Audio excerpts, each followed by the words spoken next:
ഔദു ബില്ലാഹി മിനശ് ശൈത്താനിർ റജീം. ബിസ്മില്ലാഹിർ റഹ്മാനിർ റഹീം.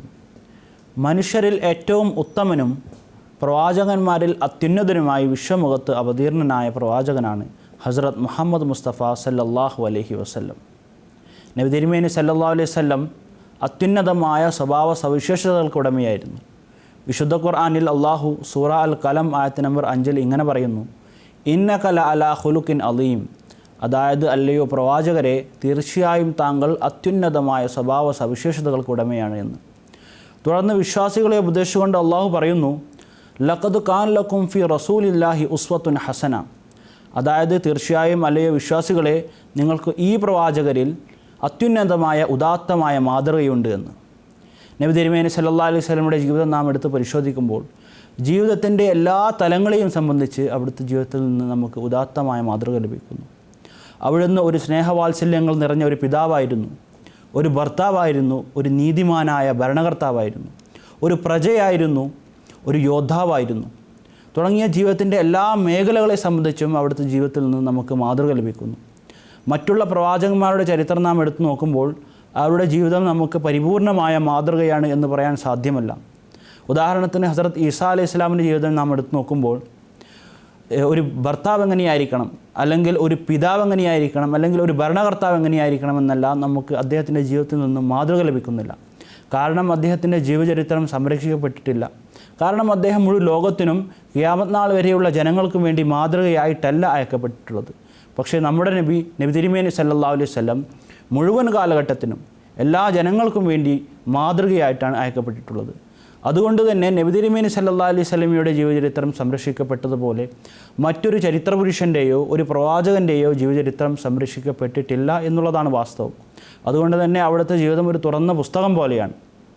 ഹസ്രത്ത് മസീഹെ മൗഊദ് അലൈഹി സ്വലാത്തു വസ്സലാമിൻ്റെ പുണ്യദേശമായ ഖാദിയാൻ ദാറുൽ അമാൽ നിന്നുകൊണ്ട് അവതരിപ്പിക്കുന്ന ഈ ഒരു പരിപാടിയിൽ നബി തിരുമേനി സല്ലല്ലാഹു അലൈഹി വസല്ലമയുടെ ഒരു ഉത്കൃഷ്ട സ്വഭാവ ഗുണമായ പൊറുക്കലിനെയും അതുപോലെ തന്നെ വിട്ടുവീഴ്ചയും സംബന്ധിച്ചായിരിക്കും നാം ഇന്നിവിടെ ചർച്ച ചെയ്യാൻ പോകുന്നത്. നമ്മോടൊപ്പം ഈ ചർച്ചയിൽ പങ്കെടുക്കുന്നത് മൗലവി ടി.എം. അബ്ദുൽ മുജീബ് സാഹിബ് മുറബ്ബി സിൽസില, അതുപോലെ തന്നെ മൗലവി എം. നാസിർ സാഹിബ് മുറബ്ബി സിൽസില. ഞാൻ രണ്ടുപേരെയും ഈ പരിപാടിയിലേക്ക് സ്വാഗതം ചെയ്യുകയാണ്. ഹസ്രത്ത് ആയിഷ സിദ്ദീഖ റളിയല്ലാഹു തആല അൻഹയോട് ഒരവസരത്തിൽ ചില യുവാക്കൾ നബി തിരുമേനി സല്ലല്ലാഹു അലൈഹി വസല്ലമയുടെ സ്വഭാവം എങ്ങനെയായിരുന്നു എന്ന് ചോദിച്ചപ്പോൾ അവിടുന്ന് പറയുകയുണ്ടായി, നിങ്ങളെന്താ ഖുർആൻ വായിക്കാറില്ലേ എന്ന്. എന്നിട്ട് പറഞ്ഞു, കാന ഖുലുഖുൽ ഖുർആൻ. അതായത് അവിടുത്തെ സ്വഭാവം ഖുർആൻ തന്നെയായിരുന്നു. ഖുർആനിൽ എന്തെല്ലാം ഗുണങ്ങളാണ് ഉള്ളത് അത് അതേപടി നബി തിരുമേനി സല്ലല്ലാഹു അലൈഹി വസല്ലമയുടെ ജീവിതത്തിൽ ഉണ്ടായിരുന്നു എന്ന്. മൗലവി എം. നാസിർ സാഹിബ്, ഞാൻ താങ്കളോട് ആദ്യമായി ചോദിക്കാൻ ആഗ്രഹിക്കുന്നത്, നബി തിരുമേനി സല്ലല്ലാഹു അലൈഹി വസല്ലമയുടെ സ്വഭാവ ഗുണങ്ങൾ എന്നുള്ളത് ഖുർആൻ തന്നെയായിരുന്നു. അതുകൊണ്ട് നമുക്ക് ഖുർആനിൽ എന്തെല്ലാം പാഠങ്ങളാണ് ക്ഷമയെയും അതുപോലെ തന്നെ പൊറുക്കലിനെയും സംബന്ധിച്ച് നമുക്ക് ലഭിക്കുന്നതെന്ന് പറഞ്ഞു തന്നാൽ. ജസാക്കുമുല്ലാഹി അഹ്സനുൽ ജസാ. വിശുദ്ധ ഖുർആനിലെ കൽപ്പനകൾ പ്രാവർത്തികമാക്കുകയും അതേപോലെ തന്നെ അള്ളാഹുവിൻ്റെ ഗുണങ്ങളെ സമൂഹത്തിന് പഠിപ്പിച്ചു കൊടുക്കുകയും അത് തൻ്റെ ജീവിത മാതൃകയിലൂടെ ജനങ്ങളിൽ എത്തിക്കുകയും ചെയ്യുക എന്നുള്ളതാണ് റസൂലുള്ളാഹി സ്വല്ലല്ലാഹു അലൈഹി വസല്ലം തിരുമേനിയുടെ ഏറ്റവും പ്രധാനമായ ഒരു ജോലി. വിശുദ്ധ ഖുർആൻ നമ്മൾ പാരായണം ചെയ്യുമ്പോൾ, അത് പഠിക്കുമ്പോൾ ക്ഷമയെ സംബന്ധിച്ചും അതുപോലെ തന്നെ പൊറുക്കലിനെ സംബന്ധിച്ചും വിവിധ പാഠങ്ങൾ നമുക്കതിൽ കാണാൻ സാധിക്കും. അതിലേറ്റവും ചുരുങ്ങിയ രീതിയിൽ ഒരായത്ത് മാത്രം ഞാൻ ഇവിടെ കേൾപ്പിക്കാൻ ആഗ്രഹിക്കുകയാണ്. വ ജസാഉ സയ്യിഅത്തിൻ സയ്യിഅത്തും മിസ്ലുഹ ഫമൻ അഫാ വഅസ്ലഹ ഫഅജ്റുഹു അലല്ലാഹ് ഇന്നഹു ലാ യുഹിബ്ബുൽ ളാലിമീൻ. ഇതിൽ അള്ളാഹു പറയുന്നു, വ ജസാഉ സയ്യിഅത്തിൻ സയ്യിഅത്തും മിസ്ലുഹ. ഒരു തിന്മ, ആ തിന്മക്കുള്ള പ്രതിഫലം തത്തുല്യമായ തിന്മയാണ്. എന്നാൽ തുടർന്നുകൊണ്ട് അള്ളാഹു പറയുന്നത് ഫമൻ അഫാ വഅസ്ലഹ. ഏതൊരാളാണോ പുറത്തു കൊടുക്കുന്നത്, വിട്ടുവീഴ്ച ചെയ്യുന്നത്, അതേപോലെ തന്നെ അത് മുഖേന അവിടെ ഇസ്ലാഹ് വരികയാണെങ്കിൽ, നന്മ വരികയാണെങ്കിൽ ഫഅജ്റുഹു അലല്ലാഹ്, അള്ളാഹുവിൻ്റെ പക്കലാണ് അതിനുള്ള പ്രതിഫലമുള്ളത് എന്നുള്ളതാണ്. ഇന്നഹു ലാ യുഹിബ്ബുൽ ളാലിമീൻ. ളാലിമീങ്ങളെ അള്ളാഹു ഇഷ്ടപ്പെടുന്നില്ല. അപ്പോൾ ഇവിടെ വിശുദ്ധ ഖുർആൻ പറയുന്നത് പുറത്തു കൊടുക്കുക എന്നുള്ളത്, ക്ഷമിക്കുക എന്നുള്ളത്, മാപ്പ് നൽകുക എന്നുള്ളത് ഏറ്റവും ഉദാത്തമായ ഒരു ഗുണമാണ് എന്നും അള്ളാഹു അത് ഏറ്റവും കൂടുതൽ ഇഷ്ടപ്പെടുകയും ചെയ്യുന്നു എന്നുള്ളതാണ്. റസൂലുള്ളാഹി സ്വല്ലല്ലാഹു അലൈഹി വസല്ലം തിരുമേനി ജീവിതത്തിലേക്ക് നമ്മളൊന്ന് നോക്കുക. ഈ ഒരു ഗുണം ഏത് രീതിയിലാണ് റസൂലുള്ളാഹി സ്വല്ലല്ലാഹു അലൈഹി വസല്ലം തിരുമേനി പ്രകടിപ്പിച്ചിരിക്കുന്നത്? ഹദ്റത്ത് ആയിഷ സിദ്ദീഖ റളിയല്ലാഹു അൻഹ ഇത് സംബന്ധമായി പറയുന്നുണ്ട്, ഒരിക്കലും തന്നെ റസൂലുള്ളാഹി സ്വല്ലല്ലാഹു അലൈഹി വസല്ലം തൻ്റെ വ്യക്തിപരമായ കാര്യത്തിൽ ആരോടും തന്നെ പ്രതികാരം ചെയ്തിട്ടില്ല. എന്നാൽ അള്ളാഹുവിൻ്റെ ഏതെങ്കിലും കൽപ്പനയെ ആരെങ്കിലും ധിക്കരിക്കുകയാണെങ്കിൽ അതിനു വേണ്ട ഉചിതമായിരിക്കുന്ന നടപടി എടുത്തിട്ടുണ്ട് എന്ന് നമുക്ക് ചരിത്രത്തിൽ കാണാൻ സാധിക്കുന്നുണ്ട്. ഇതേപോലെ തന്നെ എത്രയോ സംഭവങ്ങളുണ്ട്. ഞാൻ ഒരൊറ്റ സംഭവം ഇവിടെ കേൾപ്പിക്കാൻ ആഗ്രഹിക്കുകയാണ്. ഹദ്റത്ത് ഉസ്മാൻ ഇബ്നു തൽഹ റളിയല്ലാഹു അൻഹുമായി ബന്ധപ്പെട്ടൊരു സംഭവമാണത്. അദ്ദേഹം കഅബയുടെ താക്കോൽ സൂക്ഷിപ്പുകാരനായിരുന്നു. റസൂലുള്ളാഹി സ്വല്ലല്ലാഹു അലൈഹി വസല്ലം മക്കയിൽ ആദ്യകാലത്ത് ഇസ്ലാം മത പ്രബോധനം നടത്തിയപ്പോൾ വളരെ ശക്തമായ എതിർപ്പ് നേരിട്ടൊരു സ്ഥലമായിരുന്നു അത്. എല്ലാവരും എതിരായിരുന്നു. അങ്ങനെ ഒരിക്കൽ റസൂലുള്ളാഹി സ്വല്ലല്ലാഹു അലൈഹി വസല്ലം കഅബയിൽ പ്രവേശിക്കാൻ വേണ്ടി പോയപ്പോൾ ഈ ഉസ്മാൻ ഇബ്നു തൽഹ എന്നുള്ള വ്യക്തി അദ്ദേഹം റസൂൽ തിരുമേനിയെ തടഞ്ഞു. കാരണം ഈ തിങ്കളാഴ്ച അതുപോലെ വ്യാഴാഴ്ച 2 ദിവസം കഅബ തുറക്കുകയും അതിൽ ആളുകൾ പ്രവേശിക്കുകയും ചെയ്യുമായിരുന്നു. അപ്പോൾ അതിനു വേണ്ടിയാണ് റസൂലുള്ളാഹി സ്വല്ലല്ലാഹു അലൈഹി വസല്ലം കഅബയിൽ പ്രവേശിക്കാനാണ് വന്നത്. അപ്പോൾ ഈ ഉസ്മാൻ ഇബ്നു തൽഹ പിന്നീട് അദ്ദേഹം മുസ്ലിമായി റളിയല്ലാഹു അൻഹു അന്ന് റസൂലുള്ളാഹി സ്വല്ലല്ലാഹു അലൈഹി വസല്ലം തടഞ്ഞപ്പോൾ റസൂൽ തിരുമേനി പറയുകയുണ്ടായി, ഉസ്മാൻ, ഒരു കാലം വരും അന്ന് ഈ കഅബയുടെ താക്കോൽ എൻ്റെ കരങ്ങളിൽ അല്ലാഹു നൽകുന്നതാണ്. അത് പറഞ്ഞുകൊണ്ട് റസൂലുള്ളാഹി സ്വല്ലല്ലാഹു അലൈഹി വസല്ലം തിരിച്ചു പോകുന്നു. പിന്നീട് വർഷങ്ങൾ കഴിയുന്നു. റസൂൽ തിരുമേനി മക്കയിൽ നിന്നും മദീനയിലേക്ക് ഹിജ്റത്ത് പോകുന്നു. 8 വർഷം കഴിഞ്ഞ് വിജയഭേരി മുഴക്കിക്കൊണ്ട് റസൂലുള്ളാഹി സ്വല്ലല്ലാഹു അലൈഹി വസല്ലം ഇതാ മക്കയിലേക്ക് വീണ്ടും വരുന്നു. അങ്ങനെ മക്ക കീഴ്പ്പെടുത്തി വിജയിച്ചടക്കി റസൂലുള്ളാഹി സ്വല്ലല്ലാഹു അലൈഹി വസല്ലം കഅബയിലേക്ക് പ്രവേശിക്കുവാൻ വേണ്ടി പോകുമ്പോൾ റസൂൽ തിരുമേനി ഉസ്മാൻ ഇബ്നു തൽഹയാണ് വിളിക്കുന്നത്. പേടിച്ചരണ്ട ഉസ്മാൻ റസൂൽ തിരുമേനി മുമ്പിൽ ഹാജരാകുകയാണ്.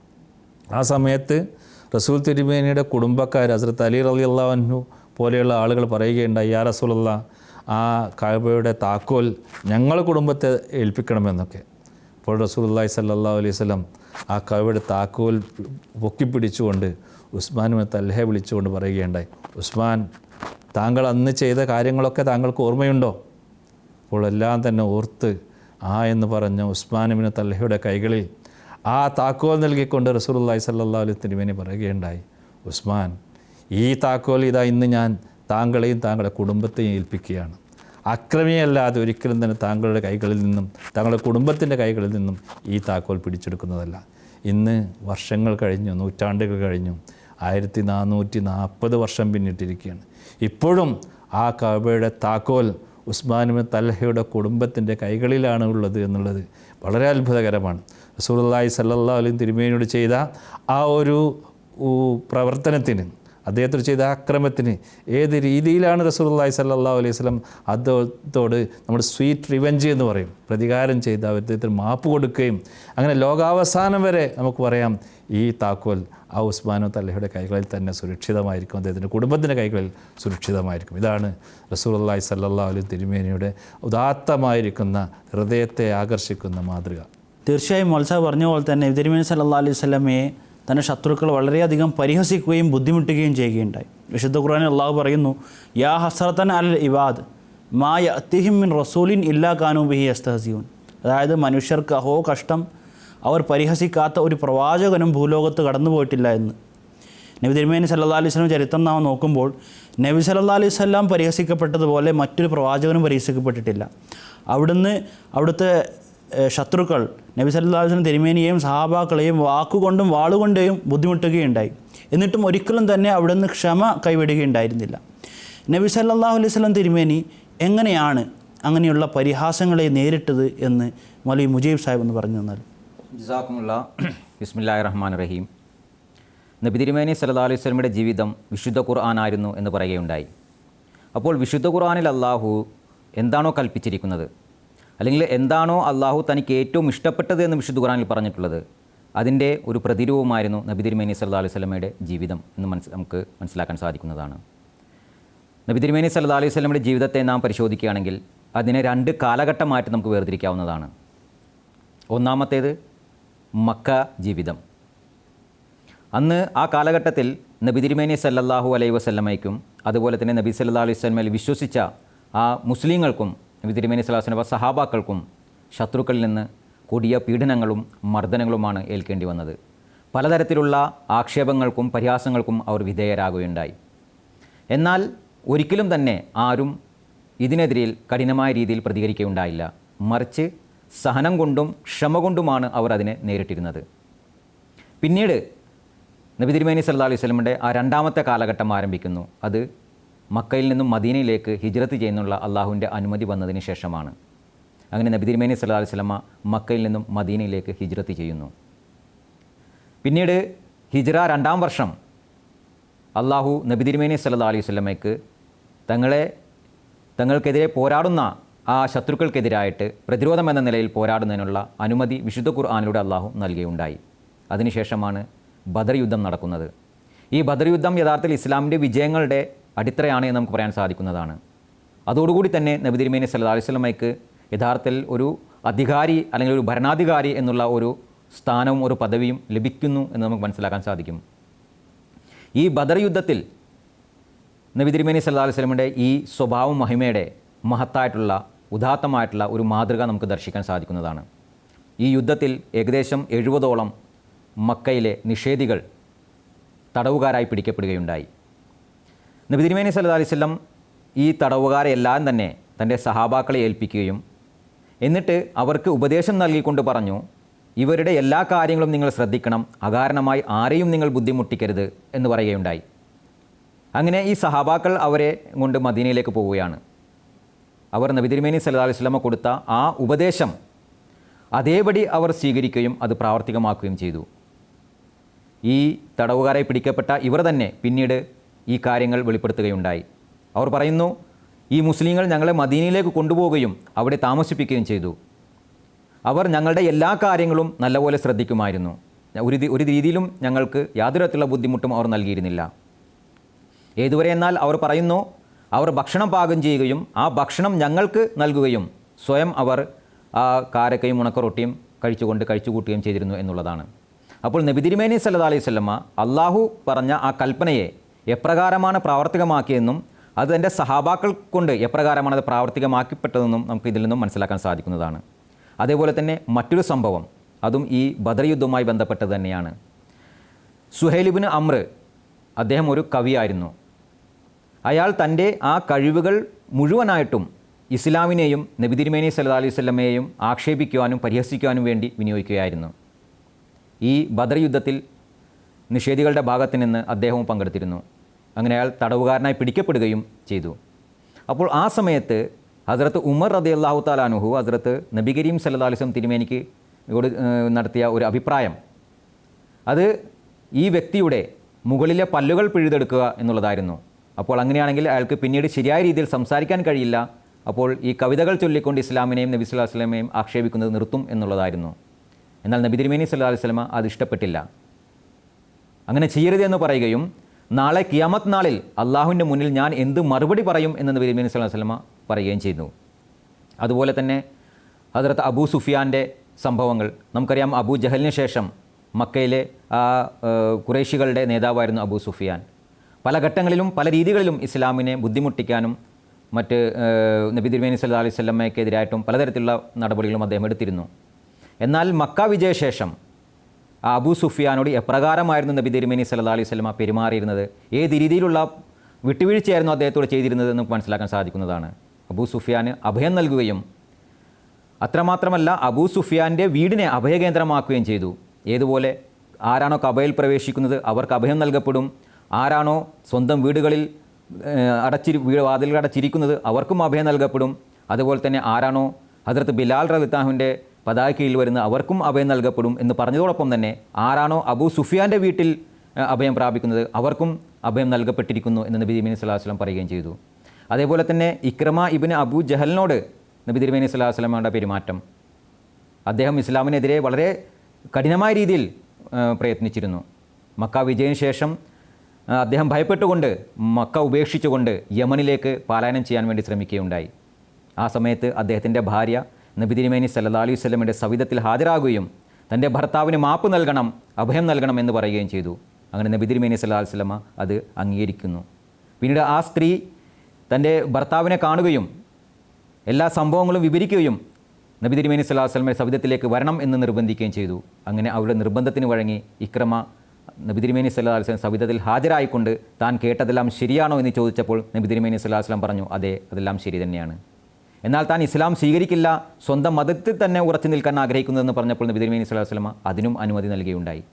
അപ്പോൾ നബി തിരുമേനി സല്ലല്ലാഹു അലൈഹി വസല്ലമയുടെ ഈ ഒരു പെരുമാറ്റ രീതി, ഈ ഒരു സ്വഭാവ മഹിമ അദ്ദേഹത്തെ വളരെയധികം ആകർഷിക്കുകയും അങ്ങനെ അദ്ദേഹം ഞാൻ ഇസ്ലാം സ്വീകരിച്ചിരിക്കുന്നു എന്ന് പറഞ്ഞുകൊണ്ട് കലിമ ചൊല്ലിക്കൊണ്ട് ഇസ്ലാം സ്വീകരിക്കുകയും ചെയ്യുകയുണ്ടായി. പിന്നീട് അദ്ദേഹം ഏത് രീതിയിലാണ് ഇസ്ലാമിന് വേണ്ടി പോരാടിയതെന്നും ഇസ്ലാമിന് വേണ്ടി സ്വന്തം ജീവൻ തന്നെ സമർപ്പിച്ചതെന്നും നമുക്ക് മനസ്സിലാക്കാൻ സാധിക്കുന്നതാണ്.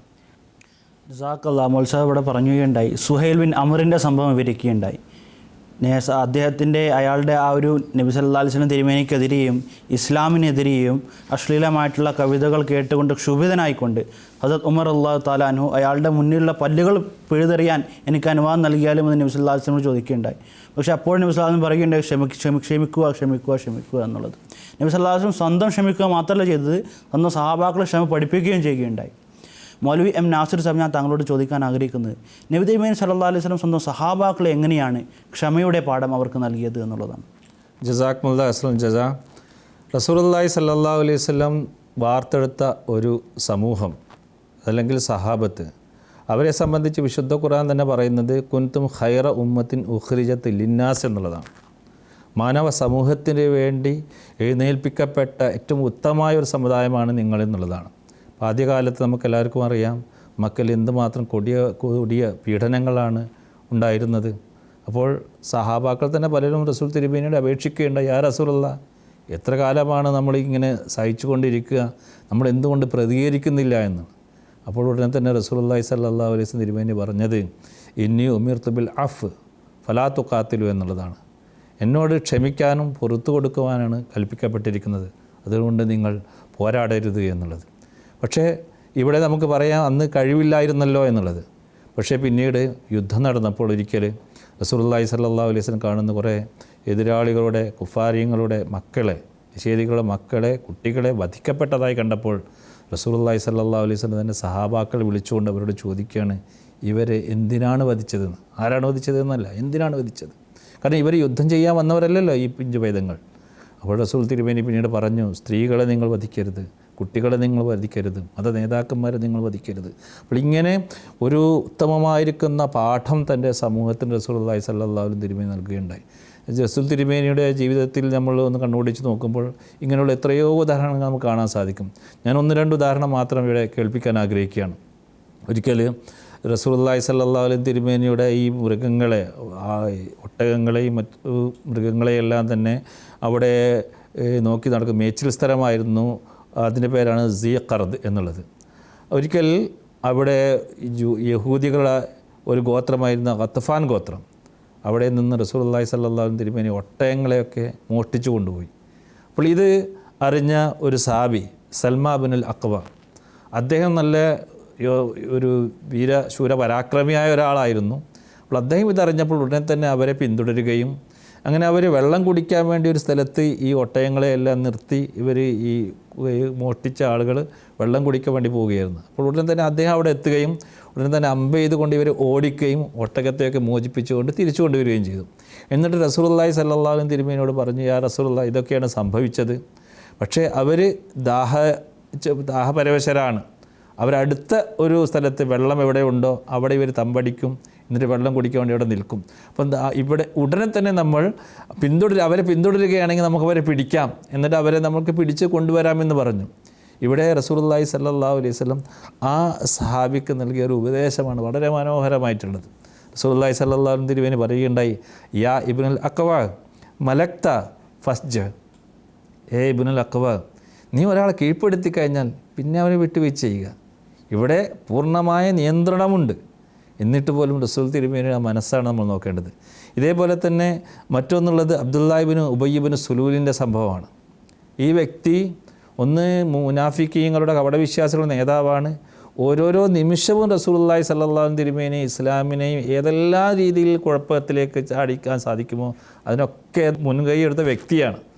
മാത്രവുമല്ല റസൂലുള്ളാഹി സ്വല്ലല്ലാഹു അലൈഹി വസല്ലം തിരുമേനിയുടെ പ്രിയ പത്നി ഹസ്രത്ത് ആയിഷ സിദ്ദീഖ റളിയല്ലാഹു അൻഹാക്കെതിരിൽ അപവാദം പറഞ്ഞു വരുത്തിയതിൽ ഏറ്റവും വലിയ നേതാവും. ഇങ്ങനെയുള്ളൊരു വ്യക്തി പല രീതിയിലുള്ള പ്രവർത്തനങ്ങൾ ഇദ്ദേഹം കുൽസിത പ്രവർത്തനങ്ങൾ ചെയ്തപ്പോൾ അവസാനം സഹാബാക്കൾക്കിടയിൽ തന്നെ ഇദ്ദേഹത്തോട് വെറുപ്പുണ്ടാകുകയും അവസാനം ഈ വ്യക്തി ഞാൻ റസൂൽ തിരുമേനി മദീനയിലേക്ക് പോയാൽ അവിടെ ഏറ്റവും നിന്ദിനായിരിക്കുന്ന വ്യക്തിയെ പുറത്താക്കുമെന്ന് പറഞ്ഞുകൊണ്ട് റസൂൽ തിരുമേനിയെ വളരെ മോശമായി ചിത്രീകരിച്ചപ്പോൾ ചില സഹാബാക്കൾ പറയുകയുണ്ട്, യാ റസൂലുള്ളാഹ്, ആ വ്യക്തി നമ്മൾ വധിച്ചു കളയണമെന്ന്. ഉമർ റളിയല്ലാഹു അൻഹു വളരെ ആവേശത്തോടുകൂടി കോപത്തോടുകൂടി റസൂൽ തിരുമേനി പറഞ്ഞു, യാ റസൂലുള്ളാഹ്, അദ്ദേഹത്തെ വധിക്കാൻ എനിക്ക് അനുവാദം നൽകണമെന്നുള്ളത്. അങ്ങനെ ഇത് കേട്ടപ്പോൾ അദ്ദേഹത്തിൻ്റെ അബ്ദുല്ലാഹ് ബിൻ ഉബയ്യ് ബിൻ സലൂലിൻ്റെ മകൻ വന്നുകൊണ്ട് പറഞ്ഞു, യാ റസൂലുള്ളാഹ്, എൻ്റെ ഉപ്പയെ വധിക്കാൻ ആർക്കെങ്കിലും അനുവാദം നൽകുകയാണെങ്കിൽ എനിക്ക് നൽകണമെന്ന്. റസൂലുള്ളാഹി സ്വല്ലല്ലാഹു അലൈഹി വസല്ലം സഹാബാക്കളോട് പറഞ്ഞ എന്താണ്, ഞാൻ ആരെയും വധിക്കാൻ പറഞ്ഞിട്ടില്ലല്ലോ, നിങ്ങളെന്തിനാണ് വധിക്കാൻ ഓർഡർ നൽകണമെന്നൊക്കെ പറയുന്നത്. പക്ഷേ ഈ വ്യക്തി മരിച്ചപ്പോൾ റസൂലുള്ളാഹി സ്വല്ലല്ലാഹു അലൈഹി വസല്ലം ഈ വ്യക്തിക്ക് വേണ്ടി ജനാസ നമസ്കരിക്കുകയാണ്. ജനാസ നമസ്കരിക്കുക എന്നുള്ളതിൻ്റെ അർത്ഥം ഇദ്ദേഹത്തിന് വേണ്ടി പാപ പൊറുതിക്ക് വേണ്ടി അള്ളാഹുവിനോട് യാചിക്കുന്ന പ്രവാചകൻ. അപ്പോൾ ഇത് സഹാബാക്കൾക്ക് സഹിക്കുന്നില്ല. സഹാബാക്കൾ എങ്ങനെയാണ് റസൂൽ തിരുമേനി തർബിയത്ത് നൽകുന്നത് നമുക്ക് മനസ്സിലാക്കാൻ സാധിക്കും, ശിക്ഷണം നൽകുന്നത് എങ്ങനെയാണെന്ന് മനസ്സിലാക്കാൻ സാധിക്കും. ഉമർ റളിയല്ലാഹു അൻഹു വിശുദ്ധ ഖുർആനിൽ ഒരു ആയത്ത് ഓതിക്കൊണ്ടാണ് റസൂൽ തിരുമേനിയിൽ നിന്ന് പിന്തിരിപ്പിക്കാൻ ശ്രമിച്ചത്. സൂറത്ത് തൗബയിലെ ആയത്താണ്, ഇൻ തസ്തഗ്ഫിർ ലഹും 70 മറത്തൻ ഫലൻ യഗ്ഫിറല്ലാഹു ലഹും. നീ 70 പ്രാവശ്യം അവർക്ക് വേണ്ടി ഇസ്തിഗ്ഫാർ ചെയ്താലും അള്ളാഹു അവർക്ക് പുറത്തു കൊടുക്കുകയില്ല. ഈ ആയത്ത് കേട്ടപ്പോൾ റസൂലുള്ളാഹി സ്വല്ലല്ലാഹു അലൈഹി വസല്ലം കോപാന്ധനായി നിൽക്കുന്ന ഉമറിനെ നോക്കിക്കൊണ്ട് പറഞ്ഞു, ഉമർ, എനിക്ക് അള്ളാഹു ഇവിടെ ഒരു ചോയ്സ് നൽകിയിട്ടുണ്ട്. 70 എന്ന് അള്ളാഹു പറഞ്ഞിട്ടുണ്ട്. ഞാൻ 70 കൂടുതൽ പ്രാവശ്യം ഇസ്തിഗ്ഫാർ ചെയ്തുകൊണ്ട് ഇദ്ദേഹത്തിൻ്റെ പാപമോചനത്തിന് വേണ്ടി അർത്ഥിക്കുന്നതാണ് എന്നാണ്. ഇവിടെ നിന്ന് പൊതുവിൽ എല്ലാവരും തന്നെ പറയാറുള്ളത് റസൂലുള്ളാഹി സ്വല്ലല്ലാഹു അലൈഹി വസല്ലം തിരുമേനി ക്രൂരതയെ സംബന്ധിച്ച്, അദ്ദേഹം ചെയ്ത യുദ്ധത്തെ സംബന്ധിച്ച്, അപ്പോൾ ഈ യുദ്ധങ്ങളൊക്കെ ചെയ്തുകൊണ്ട് ക്രൂരനായ പ്രവാചകൻ എന്നുള്ളതാണ്. പക്ഷേ ഇവിടെ നമ്മൾ കാണേണ്ട മനസ്സുണ്ട് റസൂൽ തിരുമേനി, സ്നേഹത്തിൻ്റെ മനസ്സ്, പൊറുക്കലിൻ്റെ മനസ്സ്, വിട്ടുവീഴ്ചയുടെ മനസ്സ്. ഈ മനസ്സാണ് യഥാർത്ഥത്തിൽ ലോകത്തെ കീഴ്പ്പെടുത്തിക്കൊണ്ടിരിക്കുന്നതും ലോകത്തെ കീഴ്പ്പെടുത്തിയതും അന്നുള്ള അറബിനെ എല്ലാം തന്നെ റസൂൽ തിരുമേനിയുടെ കീഴിൽ കൊണ്ടുവന്നതും റസൂൽ തിരുമേനി പൊറുക്കലിൻ്റെ, ഈ വിട്ടുവീഴ്ചയുടെ, അതുപോലെ തന്നെ ഈ മാപ്പാക്കുന്നതിൻ്റെ ഏറ്റവും ഉദാത്തമായിരിക്കുന്ന ഈ ഒരു മനസ്സായിരുന്നു. അങ്ങനെയുള്ള മനസ്സുള്ളത് കൊണ്ടാണ് നാം ഓരോരുത്തരും തന്നെ റസൂൽ തിരുമേനിയിൽ അങ്ങേയറ്റം ആകൃഷ്ടരായിക്കൊണ്ടിരിക്കുകയും ചെയ്യുന്നത്. തീർച്ചയായും ജസാക്കുമുള്ള. ഇന്ന് ലോകമെമ്പാടും നബി തിരുമേനി സല്ലല്ലാഹു അലൈഹി വസല്ലമയെ പലയിടത്തും ആക്ഷേപിക്കുകയും കാർട്ടൂണുകൾ വരയ്ക്കുകയും ചെയ്യുമ്പോൾ മുസ്ലിങ്ങൾ ക്ഷുഭിതരാവുകയും അവരെ വധിക്കാൻ ശ്രമിക്കുകയും ചെയ്യുന്നു, അങ്ങനെ വധിക്കുകയും ചെയ്യുന്ന പല ആൾക്കാർ. പക്ഷേ നബി തിരുമേനി സല്ലല്ലാഹു അലൈഹി വസല്ലമയുടെ ജീവിതത്തിൽ നിന്ന് അവരെ പാഠം ഉൾക്കൊള്ളുന്നില്ല എന്നാണ് നമുക്കിതിൽ നിന്ന് മനസ്സിലാവുന്നത്. അപ്പോൾ ഇന്ന് മുസ്ലിങ്ങൾ നബി തിരുമേനി സല്ലല്ലാഹു അലൈഹി വസല്ലമയുടെ ജീവിതത്തിൽ നിന്ന് പാഠം ഉൾക്കൊള്ളേണ്ട ഒരു കാലഘട്ടമാണ്. ഈ കാലഘട്ടത്തിൽ മറ്റൊരു ആക്ഷേപം ഇസ്ലാമിന് മേലിൽ ആക്ഷേപിക്കപ്പെടുന്നത് ഇസ്ലാം മതപരിത്യാഗികളെ അല്ലെങ്കിൽ മുർത്തദീങ്ങളെ വധിക്കാൻ കൽപ്പിച്ചു എന്നുള്ളതാണ്. പക്ഷേ നബി തിരുമേനി സല്ലല്ലാഹു അലൈഹി വസല്ലം ജീവിതം ഉടനീളം നാം എടുത്തു നോക്കുമ്പോൾ പല മുർത്തദീങ്ങളെ നമുക്ക് കാണാൻ സാധിക്കുന്നു. പക്ഷേ ഒരിക്കലും അവിടുന്ന് ആരെയും വധിക്കാൻ കൽപ്പിച്ചിരുന്നില്ല.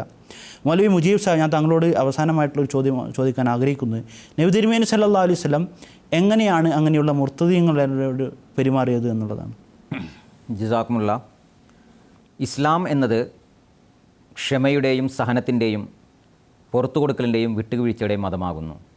അപ്പോൾ അങ്ങനെയുള്ള ഒരു മതത്തിൽ കേവലം മതം ഉപേക്ഷിച്ചു എന്നുള്ള ആ ഒരു കാര്യം കൊണ്ട് മാത്രം അവരെ കൊല്ലുക അല്ലെങ്കിൽ അവരെ കഠിനമായി ശിക്ഷിക്കുക എന്നുള്ള ഒരു കൽപ്പന നൽകുക എന്ന് പറയുന്നത് ഒരിക്കലും തന്നെ യുക്തിക്ക് യോജിച്ചതല്ല. വിശുദ്ധ ഖുർആനിൽ ഒരിടത്തും തന്നെ അങ്ങനെയുള്ള ഒരു കൽപ്പന നമുക്ക് കാണാൻ സാധ്യമല്ല. മറിച്ച് വിശുദ്ധ ഖുർആൻ വളരെ വ്യക്തമായി അങ്ങനെയുള്ളവരെ സംബന്ധിച്ച് വിശുദ്ധ ഖുർആനിൽ പരാമർശിക്കുന്നുണ്ട്. ഉദാഹരണമായിട്ട് സൂറത്തു നിസായിലെ 138 വചനം അള്ളാഹു പറയുന്നു, ഇന്നല്ലദീന ആമനു സുമ്മ കഫറു സുമ്മ ആമനു സുമ്മ കഫറു സുമ്മ ദാദു കുഫ്റൻ ലം യകുനില്ലാഹു ലിയഗ്ഫിറ ലഹും വലാ ലിയഹ്ദിഹിം സബീല. അതായത് ആദ്യം അവർ വിശ്വസിക്കുന്നു, പിന്നെ അവിശ്വസിക്കുന്നു, പിന്നെയും വിശ്വസിക്കുന്നു, പിന്നെയും അവിശ്വസിക്കുന്നു, പിന്നീട് ആ അവിശ്വാസത്തിൽ അവർ മുന്നേറുകയും ചെയ്യുന്നു. അങ്ങനെയുള്ളവർക്ക് അള്ളാഹു ഒരിക്കലും തന്നെ പുറത്തു കൊടുക്കുന്നതല്ല, അവർക്ക് മോക്ഷമാർഗം അള്ളാഹു കാണിച്ചു കൊടുക്കുകയും ചെയ്യുന്നതല്ല എന്ന് പറയുന്നു. അപ്പോൾ വിശ്വസിക്കുകയും പിന്നെ നിഷേധിക്കുകയും ചെയ്തതിന് ശേഷം വീണ്ടും വിശ്വസിക്കുകയും പിന്നീട് നിഷേധിക്കുകയും ചെയ്യുന്ന ഒരവസ്ഥ വന്നാൽ പോലും അള്ളാഹു പറയുന്നത് അവരെ നിങ്ങൾ ശിക്ഷിക്കേണ്ട ആവശ്യമില്ല, മറിച്ച് അവരെ നിങ്ങൾ എനിക്ക് വിട്ടുതരിക എന്നുള്ളതാണ്. അഥവാ മതപരിത്യാഗികളെ അല്ലെങ്കിൽ മുർത്തദീങ്ങളെ കൊല്ലുക എന്നുള്ളതാണ് ഇസ്ലാമിൻ്റെ അധ്യാപനമെങ്കിൽ, വിശുദ്ധ ഖുർആൻ്റെ അധ്യാപനമെങ്കിൽ എങ്ങനെയാണ് ഇവർക്ക് വിശ്വസിച്ചിട്ട് പിന്നെ അവിശ്വസിക്കുകയും പിന്നെയും വിശ്വസിക്കാനും പിന്നെ നിഷേധിക്കാനുമുള്ള അവസരം ലഭ്യമാവുക? മാത്രമല്ല വിശുദ്ധ ഖുർആനിലെ സൂറ കഹഫിലെ 30 വചനത്തിൽ അള്ളാഹു പറയുന്നു, വകുലിൽ ഹക്കുമിർ റബ്ബിക്കും ഫമൻ ഷാ ഫൽ യുമിൻ വമൻ ഷാ ഫൽ യക്ഫുർ. അതായത് നിങ്ങൾ പറയുക, ഇത് നിങ്ങളുടെ നാഥനിൽ നിന്നുള്ള സത്യമാകുന്നു, അതുകൊണ്ട് ഏതൊരാൾ ഉദ്ദേശിക്കുന്നുവോ അവൻ വിശ്വസിക്കട്ടെ, ഏതൊരാൾ ഉദ്ദേശിക്കുന്നുവോ അവൻ നിഷേധിക്കട്ടെ. വളരെ വ്യക്തമായി അള്ളാഹു മനുഷ്യർക്ക് വിശ്വസിക്കാനും അവിശ്വസിക്കാനുമുള്ള സ്വാതന്ത്ര്യം നൽകിയിരിക്കുന്നു. അതേപോലെ തന്നെ ലാ ഇക്രഹ ഫിദ്ദീൻ എന്നുള്ള ആ ഒരു വിശുദ്ധ ഖുർആൻ്റെ വചനവും, അതായത് മതത്തിൻ്റെ കാര്യത്തിൽ യാതൊരു തരത്തിലുള്ള ബലാത്കാരമോ അല്ലെങ്കിൽ നിർബന്ധമോ ഇല്ല എന്നുള്ള ഈ വചനവും നമുക്ക് ഇക്കാര്യത്തിൽ വ്യക്തമായിട്ടുള്ള ഒരു മാർഗദർശനമാണ് നൽകിയിരിക്കുന്നത്. ഈ ഒരു കൽപ്പനയെ നബി തിരുമേനി സല്ലല്ലാഹു അലൈഹി വസല്ലമ തൻ്റെ ജീവിത കാലഘട്ടം മുഴുവനും അത് പ്രാവർത്തികമാക്കിയിരുന്നു. അതിന് ഉദാത്തമായ മാതൃക നമ്മുടെ മുന്നിൽ സമർപ്പിച്ചിരുന്നു എന്ന് നമുക്ക് മനസ്സിലാക്കാൻ സാധിക്കുന്നതാണ്. ഉദാഹരണമായിട്ട് തഹ്വീലെ കിബിലയുടെ കാലത്തുള്ള ആ സമയത്തുള്ള സംഭവം നമുക്കറിയാം. ആദ്യ കാലഘട്ടങ്ങളിൽ നബി തിരുമേനി സല്ലല്ലാഹു അലൈഹി വസല്ലമയും സഹാബാക്കളും ജെറുസലമിലെ ബൈത്തുൽ മുഖദ്ദസിനെ അഭിമുഖീകരിച്ചുകൊണ്ടായിരുന്നു, അതില്ലെങ്കിൽ കിബിലയാക്കിക്കൊണ്ടായിരുന്നു ആരാധനകൾ നിർവഹിച്ചിരുന്നത്. എന്നാൽ പിന്നീട് അള്ളാഹു കാബയെ കിബിലയാക്കുന്നതിനുള്ള കൽപ്പന നൽകുകയുണ്ടായി. അപ്പോൾ ആ സമയത്ത് ഏതാനും യഹൂദ മതത്തിൽ നിന്നും ഇസ്ലാം സ്വീകരിച്ച ഏതാനും വ്യക്തികൾ നബി തിരുമേനി സല്ലല്ലാഹു അലൈഹി വസല്ലമയുടെ അടുക്കൽ വന്നുകൊണ്ട് പരാതി പറയുകയുണ്ടായി. ഇബ്രാഹിം നബിയുടെ പാത പിന്തുടരാനല്ലായിരുന്നോ കൽപ്പന? പിന്നെന്തുകൊണ്ടാണ് താങ്കൾ ബൈത്തുൽ മുഖദ്ദസിൽ നിന്നും കിബില കാബയിലേക്ക് മാറ്റിയത്? അഥവാ താങ്കൾ വീണ്ടും ബൈത്തുൽ മുഖദ്ദസിനെ അഭിമുഖീകരിച്ചുകൊണ്ട് ആരാധനകൾ നിർവഹിക്കാൻ ഉള്ള കൽപ്പന നൽകുകയാണെങ്കിൽ ഞങ്ങൾ ഈ മതത്തിൽ ഉറച്ചു നിൽക്കാം, ഇല്ലെങ്കിൽ ഞങ്ങൾ ഈ മതം ഉപേക്ഷിക്കുന്നതാണ് എന്ന് പറയുകയുണ്ടായി. അപ്പോൾ ആ സമയത്ത് അവർക്കുള്ള മറുപടി അള്ളാഹു വിശുദ്ധ ഖുർആനിൽ അതിൽ രേഖപ്പെട്ടുക അള്ളാഹു തന്നെ വിശുദ്ധ ഖുർആൻ വഹിയിലൂടെ നബി തിരുമേനി സല്ലല്ലാഹു അലൈഹി വസല്ലമയ്ക്ക് ഇറക്കി കൊടുക്കുകയുണ്ടായി. അത് പറയുന്നത് ഈ തഹ്വീലെ കിബിലയുടെ അല്ലെങ്കിൽ ഈ കിബിലയുടെ മാറ്റത്തിൻ്റെ ഈ കൽപ്പന യഥാർത്ഥത്തിൽ ഒരു പരീക്ഷണമായിരുന്നു. ആരാണ് നിന്നിൽ വിശ്വസിക്കുന്നത്, ആരാണ് നിന്നെ നിഷേധിക്കുന്നത് എന്നറിയുന്നതിനുള്ള ഒരു പരീക്ഷണമായിരുന്നു എന്നുള്ളതാണ്. ചുരുക്കത്തിൽ ആ വ്യക്തികൾ ഇസ്ലാം മതം ഉപേക്ഷിക്കുകയും അങ്ങനെ അവിടെ നിന്ന് പോവുകയും ചെയ്തു. എന്നാൽ അവർക്കെതിരെ നബി തിരുമേനി സല്ലല്ലാഹു അലൈഹി വസല്ലമ അവരെ വധശിക്ഷയ്ക്ക് വിധേയനാക്കുന്നുള്ള കൽപ്പന നൽകുകയോ അല്ലെങ്കിൽ മറ്റേതെങ്കിലും രീതിയിലുള്ള പ്രതികാര നടപടികൾ അവർക്കെതിരെ എടുത്തതായിട്ട് ചരിത്രത്തിൽ നിന്നും ഒരിക്കലും തന്നെ നമുക്ക് കാണാൻ സാധിക്കുന്നതല്ല. അതേപോലെ നമുക്കെല്ലാവർക്കും അറിയാം അബ്ദുല്ലാഹ് ഇബ്നു സഅദ് അബി സറ, അദ്ദേഹം കാത്തിബെ വഹിയായിരുന്നു. നബി തിരുമേനി സല്ലല്ലാഹു അലൈഹി വസല്ലമ അദ്ദേഹത്തിൽ എത്രത്തോളം വിശ്വസിച്ചിരുന്നു എന്നാൽ വിശുദ്ധ ഖുർആൻ ഇറങ്ങുമ്പോൾ അത് എഴുതാൻ ഏൽപ്പിച്ചവരിൽ പെട്ട ഒരു വ്യക്തിയായിരുന്നു അദ്ദേഹം. എന്നാൽ പിന്നീട് അദ്ദേഹം ഇസ്ലാം മതം ഉപേക്ഷിക്കുകയും മക്കയിലെ ഖുറൈശികളുടെ കൂടെ ചേരുകയും ചെയ്തു. മാത്രമല്ല അദ്ദേഹം നബി തിരുമേനി സല്ലല്ലാഹു അലൈഹി വസല്ലമയ്ക്കെതിരെ പല ആക്ഷേപങ്ങളും പറഞ്ഞു പരത്തുകയും ചെയ്തു. അതിലൊന്ന് നബി തിരുമേനി സല്ലല്ലാഹു അലൈഹി വസല്ലം താനുമായി കൂടി ആലോചിച്ചുകൊണ്ട് ചില വാക്യങ്ങൾ എഴുതുകയും അത് അള്ളാഹുവിൽ നിന്ന് ലഭിച്ച വഹിയാണ്, വിശുദ്ധ ഖുർആൻ്റെ വചനങ്ങളാണെന്ന് പറയുകയും ചെയ്തിരുന്നു എന്നുള്ളതാണ്. അദ്ദേഹത്തിനെതിരായിട്ടും നബി തിരുമേനി സല്ലല്ലാഹു അലൈഹി വസല്ലമ യാതൊരു വിധത്തിലുള്ള കൽപ്പനയോ അല്ലെങ്കിൽ നടപടികളോ എടുത്തതായിട്ട് ചരിത്രത്തിൽ നമുക്ക് കാണാൻ സാധ്യമല്ല. ചുരുക്കത്തിൽ ഈ മാതൃകളെല്ലാം തന്നെ നാം നോക്കുമ്പോൾ നബി തിരുമേനി സല്ലല്ലാഹു അലൈഹി വസല്ലമ ഒരിക്കലും തന്നെ ഇത്തരക്കാർക്കെതിരായിട്ട് ഏതെങ്കിലും രീതിയിലുള്ള പ്രതികാര നടപടികളോ അല്ലെങ്കിൽ ഏതെങ്കിലും തരത്തിലുള്ള ശിക്ഷാ നടപടികളോ അല്ലെങ്കിൽ അവർക്കെതിരെ വധശിക്ഷയ്ക്കുള്ള കൽപ്പനകളോ പുറപ്പെടുവിച്ചിട്ടില്ല എന്ന് മനസ്സിലാക്കാൻ സാധിക്കുന്നതാണ്. ഇതെല്ലാം തന്നെ വിശുദ്ധ ഖുർആൻ്റെ ആ അധ്യാപനങ്ങളെ പരിപൂർണമായ നിലയും പ്രാവർത്തികമാക്കിയ നബി തിരുമേനി സല്ലല്ലാഹു അലൈഹി വസല്ലമയുടെ ഉദാത്ത മാതൃകളായിരുന്നു. തീർച്ചയായിട്ടും അവസാനമായിക്കൊണ്ട് ഞാൻ ഹസ്രത്ത് അഖ്ദസ് മസീഹ് മൗഊദ് അലൈഹി സ്വലാത്തു വസ്സലാം നബി തിരുമേനി സല്ലല്ലാഹു അലൈഹി വസല്ലമയുടെ യഥാർത്ഥ പ്രേമിയായ മഹ്ദി മസീഹിൻ്റെ ഒരു ഉദ്ധരണി വായിച്ച് കേൾപ്പിച്ചുകൊണ്ട് ഈ ഒരു പരിപാടി ഉപസംഹരിക്കുകയാണ്. അവിടുന്ന് പറയുന്നു, മനുഷ്യരിൽ വെച്ച് ഏറ്റവും പരിപൂർണനായ മനുഷ്യന് പ്രദാനം ചെയ്യപ്പെട്ട ആ അതിമഹത്തായ പ്രകാശം മലക്കുകളിലോ നക്ഷത്രങ്ങളിലോ സൂര്യനിലോ സമുദ്രത്തിലോ നദിയിലോ ഉണ്ടായിരുന്നില്ല. വൈഡൂര്യങ്ങളിലോ മാണിക്യക്കല്ലുകളിലോ രത്നങ്ങളിലോ മുത്തുകളിലോ അത് കണ്ടെത്താവുന്നതായിരുന്നില്ല. ചുരുക്കത്തിൽ ഭൗമികമോ വാനവമോ ആയ യാതൊരു വസ്തുവിലും അതുണ്ടായിരുന്നില്ല. അത് മനുഷ്യരിൽ മാത്രമേ ഉള്ളൂ, പരിപൂർണനായ മനുഷ്യനിൽ. എന്നുവെച്ചാൽ അതിശ്രേഷ്ഠവും പരിപൂർണവും ഉദാത്തവും സർവോത്തരവും അത്യുത്കൃഷ്ടവുമായ സ്ഥാനമുடைய വ്യക്തിയിൽ. നബിമാരുടെ നായകരും ആത്മീയമായി ജീവിച്ചിരിക്കുന്നവരുടെയെല്ലാം നേതാവും ആയ ഹസ്രത്ത് മുഹമ്മദ് മുസ്തഫ സല്ലല്ലാഹു അലൈഹി വസല്ലം തിരുമേനിയിൽ മാത്രമാണ് തികവാർന്ന നിലയിൽ അത് വെളിപ്പെട്ടത്. ചുരുക്കത്തിൽ ആ തേജസ് ആ മനുഷ്യനാണ് നൽകപ്പെട്ടത്. അപ്രകാരം തന്നെ ഒരളവോളം പല നിലയിലും അവിടത്തോട് സാദൃശ്യങ്ങൾ പുലർത്തിയിരുന്ന എല്ലാവർക്കും തന്നെ ഈ തേജാവിലാസം അത്യുന്നതവും പരിപൂർണവും തികവറ്റുതുമായ നിലയിൽ നമ്മുടെ നേതാവും നമ്മുടെ സ്നേഹഭാജനവും നമ്മുടെ മാർഗദർശിയുമായ ആ നിരക്ഷര പ്രവാചകൻ, അതേ സത്യവാനും സത്യസാക്ഷിതനുമായ മുഹമ്മദ് മുസ്തഫ സല്ലല്ലാഹു അലൈഹി വസല്ലം തിരുമേനിയിലാണ് ദൃശ്യമായിരുന്നത്. അവസാനമായി നമ്മോടൊപ്പം ഈ പരിപാടിയിൽ പങ്കുചേർന്ന 2 പേരോടും ഞാൻ നന്ദി പറഞ്ഞുകൊള്ളുകയാണ്. അള്ളാഹു നമുക്ക് യഥാർത്ഥ രീതിയിൽ നബി തിരുമേനി സല്ലല്ലാഹു അലൈഹി വസല്ലമയെ അനുധാവനം ചെയ്യാനുള്ള തൗഫീക്ക് നൽകി അനുഗ്രഹിക്കുമാറാകട്ടെ. അസ്സലാമു അലൈക്കും വറഹ്മത്തുള്ളാഹി വബറകാതുഹു.